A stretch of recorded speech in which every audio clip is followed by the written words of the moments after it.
Hey guys, welcome back to our channel Jini Apu Vlogs। তো আজকের ভিডিওটাতে কোনো ফেস দেখতে পাবে না বা কাউকেই দেখতে পাবে না। এই ভিডিওটা বলতে পারো একটা ইনফরমেশন ভিডিও। তোমরা যারা কাশ্মীর আসতে চাও তারা ফ্লাইটে আসলে বেশি ভালো হবে না ট্রেনে আসলে বেশি ভালো হবে, এটাই তোমাদেরকে বলবো। তো যদি বলো শরীরের দিক থেকে যদি বলো তাহলে তো অল টাইম ফ্লাইটে জার্নি অবশ্যই ভালো, আর ট্রেনে একটু কষ্ট। তার মধ্যে তোমরা এসি কোচে আসলে তো কোনো অসুবিধা নেই, তবে 2.5 দিন ট্রেনে থাকতে হবে, 2 দিন ট্রেনে থাকতে হবে, এটাই কষ্ট। আর জম্মু থেকে আমাদের শ্রীনগর আসবো, ওটা আসতে 7 থেকে 8 ঘন্টা সময় লেগে যাচ্ছে, ওটাই কষ্ট। তো ফ্লাইটে আসলে কিন্তু তোমরা অনেক কিছু মিস করে যাবে, আর ট্রেনে আসলে হয়তো একটু কষ্ট হবে, বাট এত সুন্দর সুন্দর যে ভিউগুলো দেখছো না, এইগুলো কিন্তু একদমই মিস করে যাবে। এই যে আমরা 4 থেকে 5টা টানেলের ভেতর দিয়ে আসলাম, যেটাকে কেবও বলা যায় বা টানেলও বলা যায়। তো এই যে ভেবের ভেতর দিয়ে আসলাম না, এগুলো আসতে যে কতটাই মজা লাগছিল যে বলে বোঝাতে পারবো না।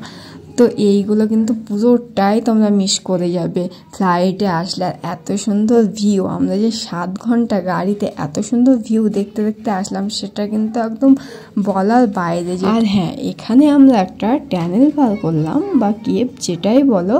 এশিয়ার সব থেকে বড় কেভ হচ্ছে এটা, 14 কিলোমিটার মতো লম্বাতে আছে, মানে অনেক অনেক সময় লাগলো। ওইটা একদম পুরো অন্ধকার হয়ে গেছিলো ওই কেভটা যখন পার হচ্ছিলাম, এই কেভটা। হ্যাঁ, তো এটা পুরোটাই অন্ধকার ছিল, তো আমার খুবই কষ্ট হচ্ছিল, কেন জানি না। এতগুলো কেভ পার করলাম বাট কোনো কিছু মনে হয়নি, কিন্তু এই কেভটার সময় মনে হচ্ছে আমি যেন কোনো একটা মানে কেভেই ঢুকে গেছি, কোনো বাইরে থেকে শ্বাস পাচ্ছি না, কেমন যেন একটা অস্বস্তিকর লাগছিল। এটা না কোনটা আমি ঠিক বুঝতে পারছি না।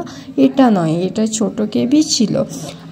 আর একটা যে কালকে হঠাৎ করে যখন এই ভিডিওগুলো করা হয় না, তখন আমার বাড়ি থেকে ফোন করে নাকি। আমার বাড়িতে মানে গ্রামের বাড়িতে আমরা কেউ থাকি না, তো যেই বাড়িতে থাকি সেই বাড়িতেই থাকি। তো গ্রামের বাড়িতে থাকলে ফ্ল্যাটে থাকে না, ফ্ল্যাটে থাকলে গ্রামের বাড়িতে থাকে না। তো ফ্ল্যাটে হয়তো 15-16 দিন হলো যাওয়া, ওখানেই আছে, ওখান থেকেই ঘুরতে এসেছি।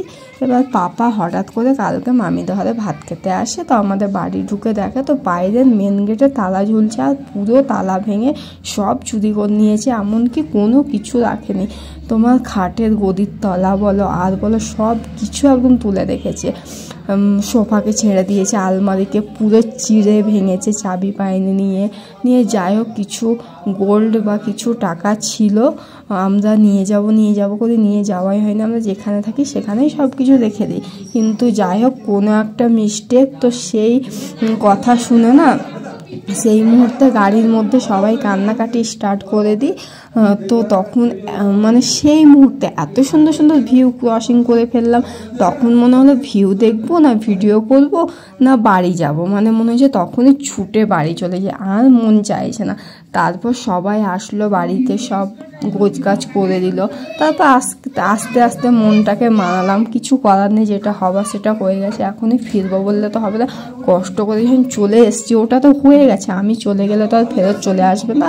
তাই আমরা কোনো কিছু না করে নিজের মতো করে আবারও ঘুরতে পারবো। তাই তোমাদের বলার ছিল যে এই গাড়িতে 7 ঘন্টা যে আমরা আসলাম, তো মনেই হলো না যে একটা গাড়ির মধ্যে আমরা 7 ঘন্টা জার্নি করে ধরো আমরা বাড়ি থেকে 2 তারিখে বেরিয়েছি, পাক্কা 4 তারিখে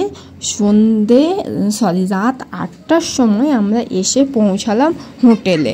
তো 8টার সময় এসে চান টান করে সব রেডি হয়নি, রাতে ঘুমিয়ে আর কি, সকালে রেডি হয়ে বেরিয়ে পড়লাম ঘুরতে যাওয়ার জন্য। সেই ভিডিওগুলো তোমরা অবশ্যই দেখতে পাবে। আর আমার বকবক করার সময় নেই, তাই আমি শেষে একটু মিউজিক দিয়ে দিচ্ছি। এই যে কেভটা দেখছো, এই কেভটা হচ্ছে একদমই অন্ধকার, ভীষণই ভয় লাগছিল। এটা হচ্ছে এশিয়ান সব থেকে বড় কেভ। তো এখানেই আমার মনে হচ্ছিলো কেন দম বন্ধ হয়ে যাচ্ছে, কেমন যেন মনে হচ্ছিলো, বিশাল বড়, অনেকটাই ক্রসিং করতে হলো এটা।